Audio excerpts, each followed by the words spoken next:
Welcome back to the Daily Dish. March is full of great things. We just celebrated International Women's Day and St. Patrick's Day just around the corner. But did you know that March is a very popular month for divorce? Joining me now is Tammy Trenta, the founder and CEO of Family Financial, for how to get organized during this difficult time. And any way you slice it, it is a challenging time. And Tammy, why are family planning documents so important when thinking about divorce? Well, when you're thinking about divorce, you really want to get organized and you want to plan ahead. So if you are thinking about getting divorced, you've signed a prenuptial agreement, that's certainly something that you want to look at. Usually when you go through the process, there might be a separation agreement or custody agreements, parenting plans.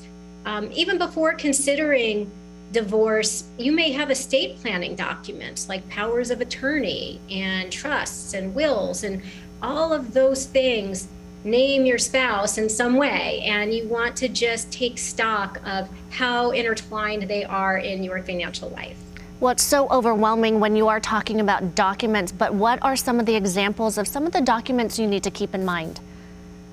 Well, beyond the family planning documents, you really want to start collecting statements. So, usually one spouse is the one who manages the finances, and if that's the case, you want to make sure you look at the bank statements every month, investment accounts, retirement plans for both of you. And then in addition to, insurance documents and any other savings, you want to look at debts.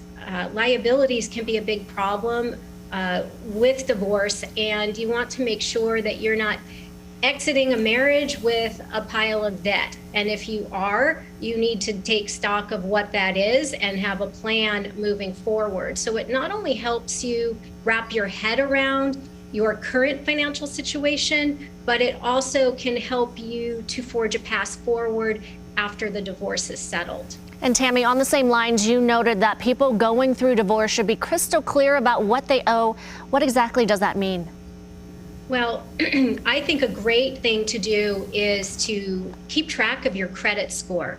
Unfortunately, a lot of times with divorce, things can get ugly. And if someone opens an account in your name that you didn't know about, it can get dirty, and you want to try to keep it above bar and just be proactive, be your own financial advocate, and just make sure that you've assembled all of the documents that you need. You will need them anyway when you go through discovery in the divorce process, so you might as well get them in advance so there is no surprises.